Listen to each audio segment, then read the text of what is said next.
Les vraies voix Sud Radio, 17h-19h, Philippe David.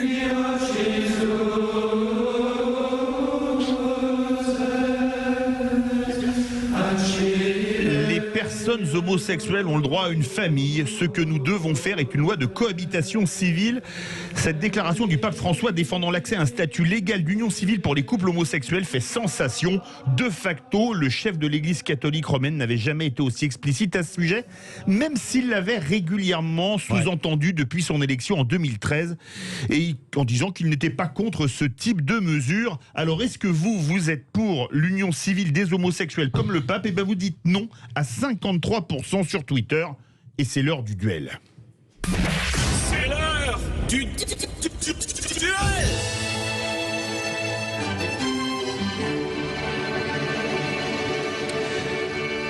Sébastien de Roissy est avec nous. Bonjour Sébastien. Bonjour. Eh ben, on va écouter vos arguments puisque vous allez être face à Philippe Bilger. Bonsoir Monsieur Bilger. Alors on vous écoute. Eh ben écoutez, moi j'étais assez surpris quand j'en ai entendu parler de cette annonce du pape, puisque c'est quand même la personne qui est à la tête de l'Église et que donc sa parole a quand même force de loi dans cette religion, et que donc ce genre de remarque de sa part promet, en tout cas fait une promesse un petit peu de modifier assez fondamentalement les principes de la religion vis-à-vis de cette situation.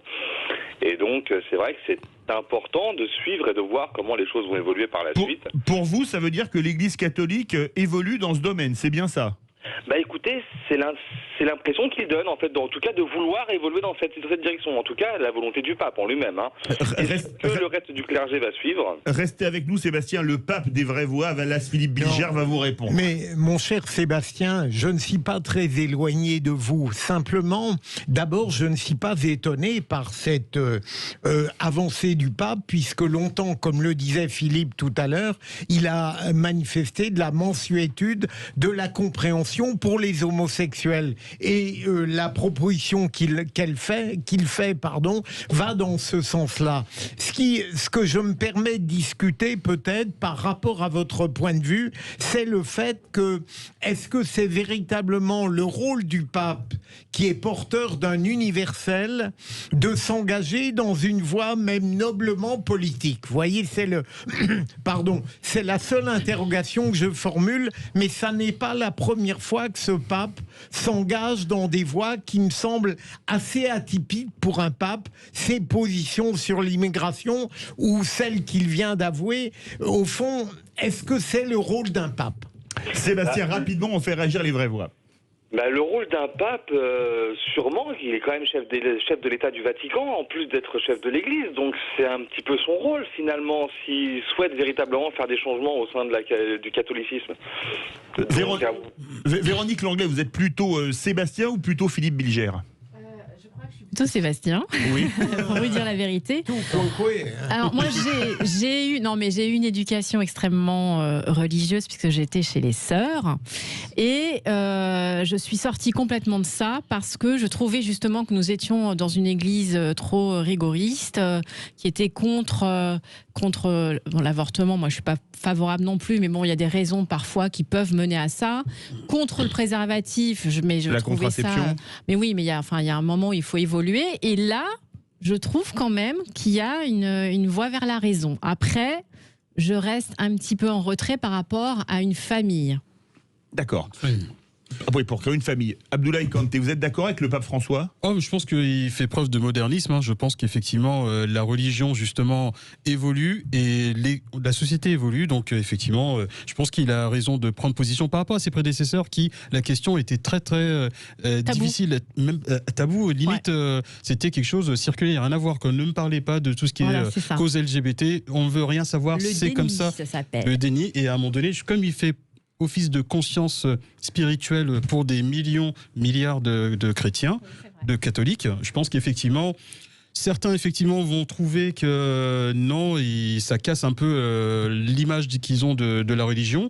Et lui, justement, il a ce côté, d'ailleurs, vous êtes fan de foot, qui est justement très fan en plus de Maradona. Oui, qui justement, il est argentin, alors il est un argentin pas fan de Maradona. Donc voilà, donc c'est ça. Donc du coup, justement, c'est qu'un des papes qui justement est fan de, je sais plus, le club de San Lorenzo. San Lorenzo. Donc du coup, c'est un pape voilà qui est moderne et je trouve que c'est très bien. Aujourd'hui, pour toutes les religions, mais même aussi pour l'islam, ce serait aussi bien qu'il y ait cette preuve de modernisme. Mon cher Jean-Jacques, je plaisante. Non, c'est pas Jean-Jacques, c'est Sébastien. Ah, Sébastien. Jean-Jacques, c'était tout à l'heure. Sébastien, pardon. Au fond, on apprécie le pape quand il ne l'est plus, quoi. C'est ça. Vous êtes d'accord avec ça, Sébastien? Non, pas tout à fait, en fait. Non, je vous fais marcher, Sébastien. Pas tout à fait. C'est-à-dire que Vous moi, portez un très beau prénom. Un de mes enfants le porte. Alors, mais voilà, tout s'explique. C'est de la connivence. Il faut comprendre, c'est que je suis ni pour ni contre sa décision. Moi, je mets juste en avant le fait, en fait, qu'en tant que pape, en tant que chef d'État, parce qu'il est quand même chef d'État du Vatican, s'il souhaite, j'ai bien dit si il souhaite, lui, faire évoluer le catholicisme dans cette direction, c'est tout à fait normal qu'il prenne ce genre de position. Voilà. Après, effectivement, est-ce que le reste de sa communauté va le suivre ou non? Ça, c'est un autre débat. C'est la question que je disais, justement. Est-ce qu'il va pas être... Voilà, c'est ça. Elle est grande, parce qu'il y a différentes... C'est ça, le catholicisme, c'est très grand, le christianisme, c'est très grand. Donc, est-ce que tout le monde va l'accepter? C'est un autre débat, finalement. Les orthodoxes. Son rôle, oui, c'est son rôle. Et est-ce que vous croyez que ça pourrait mener à un schisme dans l'Église catholique entre les très modernes comme le pape François ou les moins modernes, on va dire ça comme ça, je sais pas comment dire, peut-être les un peu plus rétrograde, Philippe Bilger. Je ne crois pas, Philippe, dans la mesure où ça n'est pas pour minimiser ce qu'il a accompli. Il ne propose qu'une union civile. Exactement. Par conséquent. Oui, voilà. C'est une avancée. Fin du second débat. Le pape François soutient les unions civiles pour les homosexuels. Le soutenez-vous? On était à 53. On est passé à 52 à dire non. Et on est repassé à 53. Merci beaucoup, Sébastien de Roissy, pour ce duel de très bonne qualité avec Philippe Bilger. Grâce à Sébastien. Oui, c'était pas grâce à vous, ça on s'en doutait. Mais non, mais... Parce que ça vous dirait qu'on joue. Contradicteurs ici, sont insupportables. Ça vous dirait qu'on joue?